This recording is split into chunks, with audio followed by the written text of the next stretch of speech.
Hello दोस्तों, welcome to money stocks. तो इस वीडियो के अंदर हम लोग बात करने वाले हैं मल्टीपल स्टॉक्स के बारे में। तो चलिए सबसे पहले हम लोग डिस्कस करेंगे टाटा पावर के बारे में। तो जहां में टाटा पावर के अंदर पिछले ट्रेडिंग सेशन के अंदर यानी कि फ्राइडे के दिन हमें 1% से लेकर 1.5% तक की गिरावट हमें देखने को मिला हुआ था एंड 465 रुपीज़ के आसपास हमें क्लोजिंग हमें देखने को मिला था। और अगर दोस्तों मैं आपके साथ ये बोलूं कि हमें कल से यानी कि मंडे से अच्छी खासी रैली हमें टाटा पावर कंपनी के अंदर देखने को मिल सकता है, तो ये कैसे पॉसिबल है? तो चलिए उसके बारे में हम लोग क्या करेंगे, टेक्निकल चार्ट के अंदर दोस्तों कवर करेंगे। लेकिन उसी के साथ साथ कुछ अपडेट हमें देखने को मिला है, जिस अपडेट का हमें अभी तक हमें कोई इंपैक्ट हमें कंपनी के अंदर देखने को नहीं मिला, लेकिन बहुत जल्द उसका इंपैक्ट हमें कंपनी के अंदर टाटा पावर के अंदर हमें उसके बेनिफिट्स हमें देखने को मिल सकता है, उसका इंपैक्ट हमें देखने को मिल सकता है। Tata power renewable energy secures 400 megawatt hybrid projects from MSEDCL। यानी कि कहीं ना कहीं अगर आप देखोगे पहले अपडेट्स के ऊपर अभी हम आ चुके हैं, जिसके अंदर क्लियर कट मेंशन किया है कि टाटा पावर रिन्यूएबल एनर्जीज को बहुत बड़ा ऑर्डर हमें दिया गया है, बहुत बड़ा प्रोजेक्ट हमें दिया गया है। किसने दिया है? MSEDCL, इनके द्वारा प्रोजेक्ट्स हमें दिया गया है 400 मेगावाट का। तो कहीं ना कहीं अगर आप ऑब्जर्व करके चलेंगे इस प्रोजेक्ट से बढ़िया तरीके से बेनिफिट्स टाटा पावर कंपनी को हमें देखने को मिलेगा, क्योंकि टाटा पावर रिन्यूएबल जो कंपनी है वो टाटा पावर की एक सब्सिडरी कंपनी है। तो जितना ज़्यादा बेनिफिट इनकी सब्सिडरी कंपनी को भी नजर आएगा ना, उतना ही शानदार तरीके से बेनिफिट्स हमें टाटा पावर लिमिटेड इस कंपनी को भी हमें देखने को मिलेगा। इसका बहुत अच्छा खासा बेनिफिट हमें कंपनी को देखने को मिलेगा लॉन्ग टर्म के अंदर। उसी के साथ साथ अभी हम आ चुके हैं एक अगले अपडेट के ऊपर। ये अपडेट भी दोस्तों बहुत ज्यादा पॉजिटिव है। तो अपडेट क्या है देखिएगा। The Tata power commences production of solar cell at India's largest single location 4.3 gigawatt solar energy and module manufacturing plant in Tamil Nadu. तो तमिलनाडु के अंदर क्या करने वाला है टाटा पावर? एक बहुत अच्छा खासा प्रोडक्शन एंड मैन्युफैक्चरिंग वाला प्लांट हमें एस्टेब्लिश करने वाला है, हमें डेवलप करके देने वाला है। इस प्लांट के अंदर क्या होने वाला है? सोलर सेल एंड मॉड्यूल हमें मैन्युफैक्चरिंग किया जाने वाला है, जो कि लॉन्ग टर्म के अंदर अगर आप ऑब्जर्व करके चलेंगे रिन्यूएबल एनर्जीज के अंदर जितने सारे कंपनीज काम कर रहे हैं उन हर एक कंपनी को बेनिफिट्स तो देखने को मिलेगा ही मिलेगा, लेकिन जो कंपनी सोलर सेल और मॉड्यूल मैन्युफैक्चरिंग कर रहा है ना, उससे भी कई गुना ज्यादा बेनिफिट उन कंपनीज को हमें देखने को मिलेगा। और ये बहुत बड़ा प्रोडक्शन प्लांट हमें कंपनी एस्टेब्लिश करने वाला है, बहुत सारा प्रोडक्शन करने वाला है, मैन्युफैक्चरिंग करने वाला है। तो इसका इंपैक्ट हमें टाटा पावर को लॉन्ग टर्म के अंदर देखने को मिलेगा। अभी तक हमें इसका कोई इंपैक्ट हमें टाटा पावर के अंदर हमें देखने को नहीं मिला। तो कुछ ब्रोकरेज फर्म के द्वारा जैसे कि मोतीलाल ओसवाल फाइनेंशियल सर्विसेज के द्वारा ब्रोकरेज फर्म के द्वारा टाटा पावर कंपनी को टारगेट हमें दिया है 530 रुपए। एक और ब्रोकरेज फर्म के द्वारा हमें टारगेट दिया गया है टाटा पावर कंपनी को लेकर। इन्होंने दो टारगेट दिए हैं। पहला टारगेट दिया गया है 580 रुपए का एंड दूसरा टारगेट हमें दिया गया है 600 रुपए का। तो दोस्तों आप मुझे जरूर कमेंट सेक्शन के अंदर बता सकते हो कि आपको क्या लगता है कि क्या सच में टाटा पावर कंपनी को यह टारगेट को अचीव करने के लिए कितने महीने लग सकते हैं या फिर कितने साल हमें कंपनी को लग सकते हैं। लेकिन दोस्तों आंसर देने से पहले आपको ये बहुत ज़्यादा इंपॉर्टेंट है ये जानना कि कंपनी का रिसेंटली बहुत बड़ा ब्रेकआउट हुआ है। जैसे कंपनी ने ब्रेकआउट दिया है, रिसेंटली कंपनी ने रिटेस्ट भी किया है और यही से कंपनी के अंदर तेजी आ सकता है। तो ये इसका जरूर आप ये पॉइंट नोट करके आप मुझे कमेंट सेक्शन के अंदर बता सकते हो कि टारगेट कब कंपनी ये टारगेट्स हमें अचीव कर सकता है। देखिएगा ये इंपॉर्टेंट कंपनी का रेजिस्टेंस लेवल था, ये इंपॉर्टेंट कंपनी का सपोर्ट लेवल था। लगातार जैसे कंपनी सपोर्ट लेवल पर आ रहा था, हमने बहुत बार आपके साथ इन्फॉर्म किया था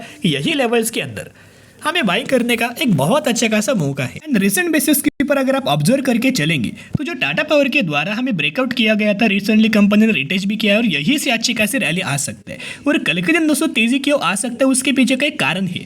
अभी देखना दोनों मूविंग एवरेज को दोस्तों ऑब्जर्व करना, थोड़ा बहुत मैं जूम करने वाला हूँ। यह चार्ट आपको दोस्तों बहुत ईजिली दिखाई देगा। देखिएगा दो मूविंग एवरेज है, एक येलो कलर का है, एक एक ब्लू कलर का है और एक ब्लैक कलर का है। जब जब कंपनी दोनों मूविंग एवरेज को नीचे ब्रेकडाउन करता है ना, लेकिन ये कंपनी की क्लोजिंग हमें मूविंग एवरेज के नीचे नहीं होता। ये कैंडल को ऑब्जर्व करना, मूविंग एवरेज को नीचे ब्रेकडाउन तो किया था लेकिन क्लोजिंग कहाँ हुआ? मूविंग एवरेज के ही ऊपर क्लोजिंग हुआ है।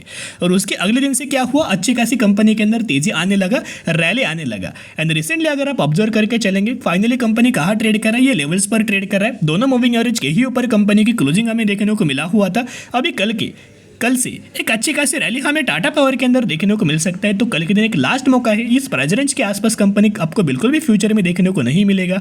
तो बाय ऑन स्ट्रेटेजी अप्लाई जरूर करना। उसी के साथ साथ मूविंग एवरेज तो आपको पता ही होगा कि जो कंपनी का मूविंग एवरेज के ही ऊपर लगातार कंपनी ट्रेड करे तो बहुत जल्द में तेजी भी आ सकता है। और उसी के साथ साथ आप सभी को बताइए कि कंपनी का म्यूचुअल फंड्स का डेटा, तो म्यूचुअल फंड्स का डेटा अगर आप ऑब्जर्व करके चलेंगे तो लगातार हम लोग म्यूचुअल फंड्स का डेटा आपके साथ अपडेट कर रहे हैं। बहुत सारे लोग ये भी पूछ रहे हैं कि सर अभी अगस्त मंथ का डेटा तो ठीक है, ये हमें पता है, लेकिन फिर सितंबर मंथ का डेटा कब आएगा। लेकिन दोस्तों अगर आप एक पॉइंट ऑब्जर्व करेंगे 10 अक्टूबर तक सितंबर मंथ का डेटा भी हमें बहुत जल्द अपडेट होगा। तो जैसे ही डेटा अपडेट होगा ना म्यूचुअल फंड्स का, हम लोग आपके साथ शेयर करेंगे और वो जो डेटा होने वाला है बहुत ज़्यादा चौंकाने वाला होने वाला है। उस डेटा के अंदर आपको पता लगेगा तो कैसे म्यूचुअल फंड्स गिरावट के अंदर बाइंग करते हो। इस वक्त बहुत बड़ा बाइंग हमें किया जा चुका होगा सितंबर मंथ के अंदर, राइट। ये बहुत जल्द डेटा आएगा, जैसे डेटा आएगा हम लोग आपके साथ शेयर करेंगे। तो अगस्त मंथ का डेटा आप देख सकते हो कि 83 म्यूचुअल फंड्स की बाइंग एंड 42 म्यूचुअल फंड्स की सेलिंग हमें नजर। तो लगातार दोस्तों म्यूचुअल फंड्स भी बाइंग करे, कंपनी ने ब्रेकआउट भी दिया है, अच्छी खासी रैली भी आ सकती है। तो बाय ऑन स्ट्रेटेजी अप्लाई करके जरूर चलना। और लॉन्ग टर्म का जो कंपनी का बिजनेस है वो बहुत शानदार तरीके से है, एक मल्टीबैग रिटर्न्स कंपनी शेयर होल्डर्स को बना के दे सकता है। अभी बात करने वाले हैं Mazagon dock ship builders limited के बारे में।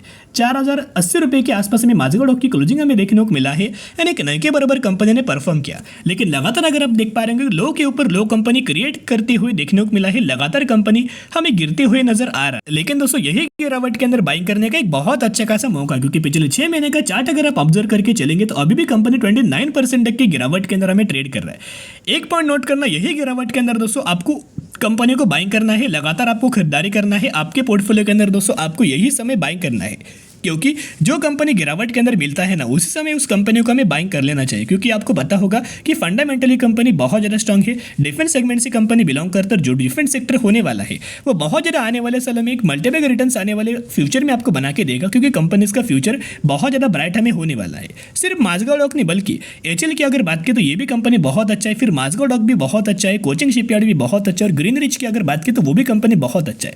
तो इन तीनों चारों कंपनी में से जो भी कंपनी आपको पसंद आएगी ना, उन हर एक कंपनी के अंदर बाइंग करना, क्योंकि वो सभी के सभी कंपनीज हमें गिरावट के ही अंदर हमें ट्रेड कर। अभी हम आ चुके मूविंग एवरेज वाले टेक्निकल चार्ट के अंदर। तो यहाँ अगर आप ऑब्जर्व करके चलेंगे तो दो लाइंस आपको दिखाई दे रहे होंगे, एक है येलो कलर का जो कि 50 डेज का मूविंग एवरेज है, एक है ग्रे कलर का जो कि 200 डेज का मूविंग एवरेज है। तो जब जब कंपनी दोनों मूविंग एवरेज पर आता है ना, उन्हीं लेवल्स के ऊपर कंपनी सपोर्ट लेके तेजी शो करता है। और मैक्सिमम बार कंपनीज क्या करता है, येलो लाइन के ही ऊपर आके सपोर्ट लेता है, यानी कि 50 डेज के मूविंग एवरेज के ही आसपास आता है एंड फिर वही 50 डेज का moving average as a support act करके वहीं से अच्छी खासी तेजी हमें देखने को मिलता है। लेकिन रिसेंटली कंपनी क्या कर रहा है, इन्हीं लेवल्स के अंदर दोस्तों होल्ड करते हुए देखने को मिला है, इन्हीं लेवल्स के अंदर हमें होल्ड कर रहा है। तो बहुत ज़्यादा चांसेस है यही लेवल्स के ऊपर कंपनी होल्ड करके इसी तरीके से रैली, यही से रिकवरी हमें कंपनी शो कर सकता है। सबसे बड़ा टारगेट होने वाला है इसका लाइफ टाइम वाला हाई लेवल जो कि 5600 रुपए का। तो ब्रोकरेज फर्म के द्वारा हमें माझगांव डॉक शिप बिल्डर्स इस कंपनी को लेके हमें टारगेट दिया है, 2 टारगेट दिया हुआ है। एक तो टारगेट दिया है 6100 रुपए का एंड दूसरा टारगेट दिया है 7300 रुपए का। कंपनी के बिजनेस की अगर बात करें तो कंपनी 3 तरीके से बिजनेस से अपना रेवेन्यू हमें जनरेट करता है, एक तो प्रोडक्ट बना के, एक तो सर्विसेज प्रोवाइड करके, और दूसरा इंफ्रास्ट्रक्चर डेवलपमेंट करके अच्छा खासा रेवेन्यू हमें कंपनी जनरेट करता है। उसी के साथ साथ अभी हम आ चुके हैं म्यूचुअल फंड्स के डेटा के ऊपर। म्यूचुअल फंड्स का डेटा आपको पता होगा और हमने लगातार आपके साथ शेयर किया था। ये डेटा है अगस्त मंथ का Mazagon dock ship builders company का, ताकि आपको डेटा देख के समझ में आएगा कि रिटेलर्स सेल करे या ना करे, राइट, या फिर रिटेलर्स बाइंग करे या ना करे, पब्लिक बाइंग करे या ना करे, लेकिन म्यूचुअल फंड्स के द्वारा लगातार बाइंग किया जाता है। जैसे कि डेटा आपके सामने ओपन किया है, सिर्फ एक मंथ के अंदर म्यूचुअल फंड ने सेलिंग किया था, जो कि जून मंथ के अंदर, बाकी अप्रैल के अंदर, मई के अंदर, जुलाई के अंदर एंड अगस्त के अंदर लगातार म्यूचुअल फंड्स के द्वारा हमें बाइंग किया जा रहा है। और आप देख सकते हो लगातार हर एक गिरावट के अंदर म्यूचुअल फंड्स क्या कर रहे हैं, बाइंग कर रहे हैं। तो आप समझ सकते हो आपको भी क्या करना है, यही गिरावट के अंदर बाइंग करना है, ताकि जैसे कंपनी रिकवर करे ना, सबसे ज़्यादा बेनिफिट आप ही को मिलेगा। और जब लोगों को बेनिफिट मिलता है ना, जो कंपनीज के अंदर लगातार तेजी आता है, तब आपको मालूम पड़ता है कि अरे ये कंपनी गिरावट के अंदर मिल रहा था तो अभी वही हमें बाइंग कर लेना चाहिए था। लेकिन अभी क्या है ना, लगातार तेजी के अंदर मिल रहा है तो लोग क्या करते हैं, तेजी के अंदर बाइंग करते। नहीं दोस्तों, अभी बाइंग करने का बढ़िया तरीके से मौका हमें माझगांव डॉक शिप बिल्डर्स इस कंपनी के अंदर हमें देखने को मिल रहा है। जरूर कंपनी के अंदर बाइंग करना, बहुत जल्द कंपनी के अंदर तेजी हमें देखने को मिल सकती है। चलिए अभी हम बात करेंगे अगली कंपनी जिसका नाम है पावर मेक प्रोजेक्ट्स लिमिटेड के बारे में। 6250 रुपए पर कंपनी क्लोज हुआ है एंड 900% तक का रिटर्न शेयर को बना के दिया है।